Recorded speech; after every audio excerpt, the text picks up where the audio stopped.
Hello everyone, and welcome back to another Mirror Dungeon solo video. Today we'll be using the best burn identity in the game, Magic Bullet Outis. Despite being the best burn identity in the game, she herself doesn't inflict very much burn. In fact, she inflicts nearly zero burn, and instead is solely focused on her own unique status effect of Dark Flame. Dark Flame is a unique type of burn that can reach a maximum stack of 7 for lore reasons and does two things. The first is it reduces the defense level of whoever has it, but the more important aspect is that at the end of the turn, it does pride damage equal to the stack multiplied by the burn on the target. So if you have a max stack of 7 Dark Flame and 99 burn, it will be doing 693 damage plus the 99 from the burn stack itself, so a total of 792 damage. Dark Flame single-handedly carries burn on its back. Without it, burn is very underwhelming and doesn't hold a candle to the other damage status effects.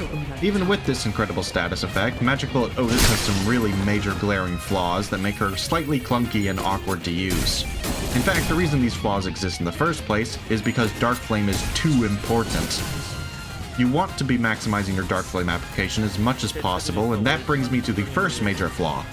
Magic Bullet Outis is one of the few identities who I would say absolutely 100% requires a second skill slot. Without a second skill slot, her ability to inflict a decent amount of Dark Flame is so incredibly slow that she's really not worth it. But I suppose I am getting a little ahead of myself. I should first talk about how she actually applies Dark Flame. Outside of her skill 1, which exclusively applies a single Dark Flame, it is entirely dependent on her second status effect of Magic Bullet as to how much she actually inflicts. Every time she uses a skill 3 or a skill 2 when she has less than 4 bullets, she will gain a bullet and inflict Dark Flame equal to how many she has. Simply put, if she has a single skill slot, it takes her significantly longer to ramp up and inflict more and more Dark Flame. Because Dark Flame is a multiplicative damage type, you want to stack it up as quickly as physically possible and keep it up for as long as you can. And in the case when you inevitably run out of skill 2s and 3s, having a minimum infliction of 2 Dark Flame as opposed to 1 is significantly better. The second major flaw and reason why she needs a second skill slot is that her skill 2 becomes completely and totally useless when she has at least 4 bullets. Once she reaches that level, it no longer inflicts any Dark Flame, and with that being the only real reason to actually use her, yeah, it becomes pretty useless. Giving her a second skill slot allows her to better work around this detriment as she gets better cycling and can reset her bullets quicker. Other than her Dark Flame, the only other thing to really mention is her skill 3. It is possibly one of the most unique attacks in the entire game. First, it gains attack weight based on how many bullets Outis has, up to a max of 7, as well as losing 5 sanity per bullet. This attack weight can be good for enemies with multiple parts to spread Dark Flame better, but other than that it doesn't really do much. The thing that makes it so unique though is that when she is below 10 sanity, she has a 50% chance to attack her allies. You have to be a little careful when using this skill because of that, but it's mostly just there as a reference to the original Lobotomy Corporation.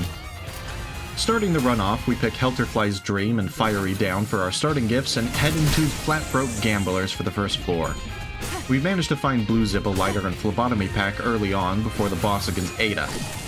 Most of this run is difficult due to how frail Magic Bullet Outis is, and this fight is no exception. Even though we are capable of resisting most attacks, Ada's blunt damage and the sheer number of coins coming our way means we are unlikely to survive for very long. Thanks to Blue Zippo Lighter, we can use binds on the first turn and stagger most enemies. Afterwards, we do get a little lucky with Ada rolling low speed, and 2 bullets are more than enough to put most of them down. We take Eclipse of Scarlet Moths for our reward and head into Hell's Chicken for the next floor. I choose this floor in an attempt to get the hot and juicy drumstick, but all we got instead was painkillers and an extra skill 3. We also find Bloody Gadget before making it to the boss against Papa Bongi. These chickens put up one hell of a fight. With us being frail and weak to blunt damage, there is virtually nothing we can do to avoid getting staggered, and simply have to hope they don't do too much damage. Painkillers, being the absolute goat that it is, allows us to barely hang on. After which we can retaliate and clash with almost everything, but the extra attack weight our skill 3 has allows us to stagger the only chicken we aren't clashing with, and take no more damage for the rest of the fight. With that, we basically won. We can clash with everything, and we don't even need to worry about the head chickens as our extra attack weight sorts them out without any issues.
We take ashes to ashes for our reward and head into emotional subservience for the next floor. Here we find Special Contract before making it to the boss against the Drenched Gossipium. This guy is a massive pain in the ass, and that cannot be understated in the slightest. Our frailty coupled with the bleed the flower inflicts means staggering is inevitable. For this fight though, staggering is much less of an issue than normal, as being the gentleman that the Gossipium is, he will graciously unstagger us, with the only cost being a little extra bleed and attack power down. For the most part, the bleed is manageable thanks to Feng Hunt Hong Lu removing 2 count every turn. The attack power down similarly isn't much of an issue, as Otis has some of the best clash power in the game if she's attacking an enemy with burn. The only real problem is the Flourishing Gossipium skill, which rolls significantly higher than us. We could beat it with a skill 3 if we had 4 bullets, or a skill 2 if we had a burn stack, but with no count to speak of, neither of those are an option. And if you think Liu Honglu's support passive would have solved this, you're wrong. Without Feng Hunt, bleed would kill us long before that skill was ever an issue. We just have to use an ego and hope that we can still win the subsequent clashes with lower sanity. Dark Flame is more than capable of staggering the Gossipium, but unfortunately Special Contract doesn't work if an enemy is staggered by burn damage, so Dark Flame needs to do the rest of the work on its own, which it is more than capable of doing.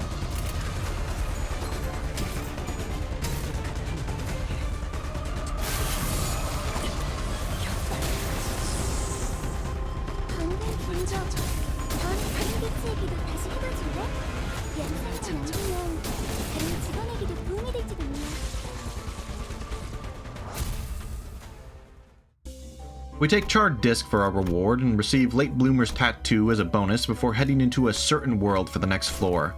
Here we buy an extra skill 3 while also finding the Rusty Commemorative Coin and fusing Ardent Flower before heading into the boss against Nelly. Going into this fight, I thought it would have been relatively simple. Nelly does primarily pierce damage, and being resistant to pierce damage, one would assume they would be fine. Unfortunately, we are using a relatively frail identity, and when you have as many coins as Nelly, a resistance is not really a resistance.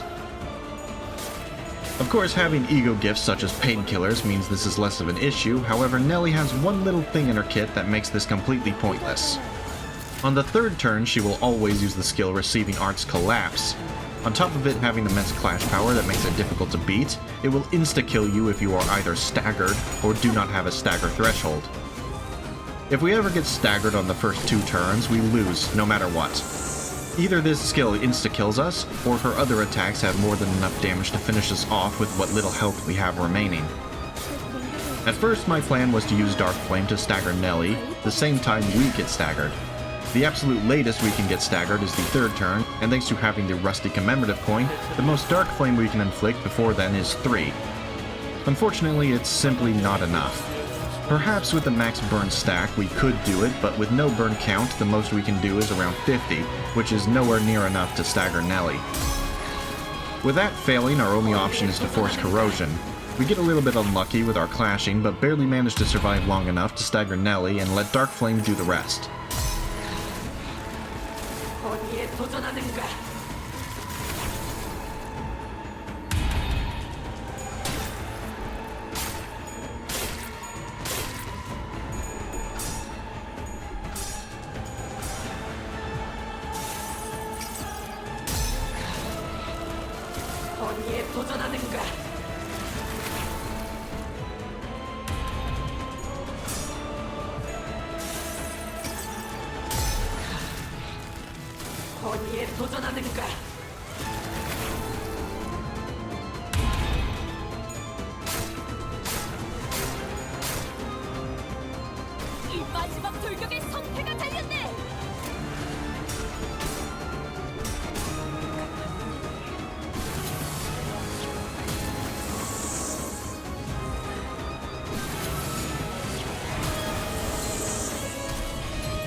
We take Deceptive Accord for our reward and receive Dust to Dust as a bonus before heading into Pitiful Envy for the final floor. Here we find Illusory Hunt and fuse Pain of Stifled Rage before making it to the final boss against the Shock Centipede. Compared to the previous two bosses, this one is really not that bad. He has pierce skills that we resist, but not enough coins nor bleed to make them pose any real threat. In fact, simply wailing away at him with Wild Abandon is more than enough to deplete his entire health bar, after which his Death Rattle is pretty easy to deal with. Otis's Clash power is really good, and with how many skill 3s we have, we are not at any risk to lose any Clash.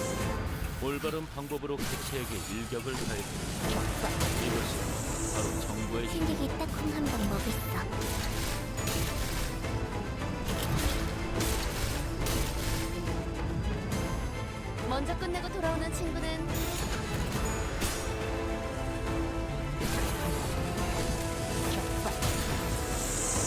완벽한 선택이었어, 나리! 전략적인 어디가 이루고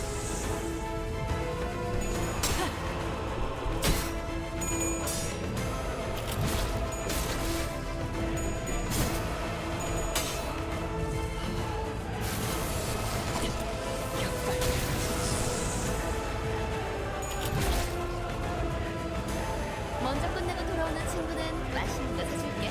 물론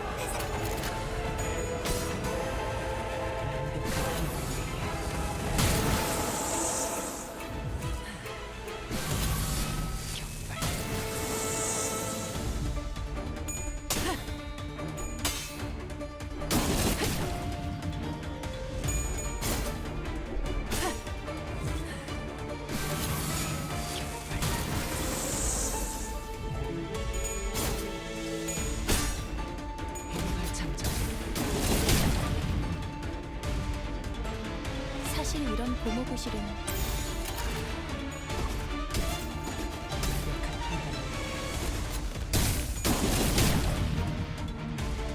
왼발 장전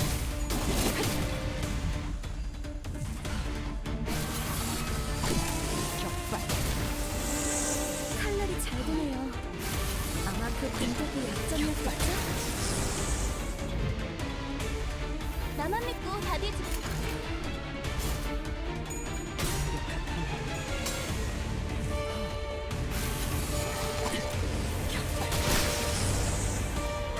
부위 하나가 파괴되었어. 이대로 똑같이만 한다면 모든 부위를 파괴시킬 수 있겠지? 퍼펙트! 모자를 쓰고 있는 상대에게 방망이 대신 풍선까지 정답이에요.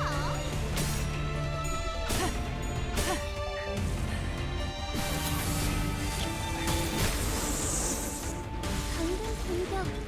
다음에 다른 개체에게도 다시 해봐줄래? 관리자님이 명하는 것이라면 탄원은 어디든 무엇이든 누구든 관통해냅니다.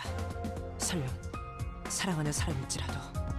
And that's how I soloed Mirror Dungeon 4 hard using only Magic Bullet Outis.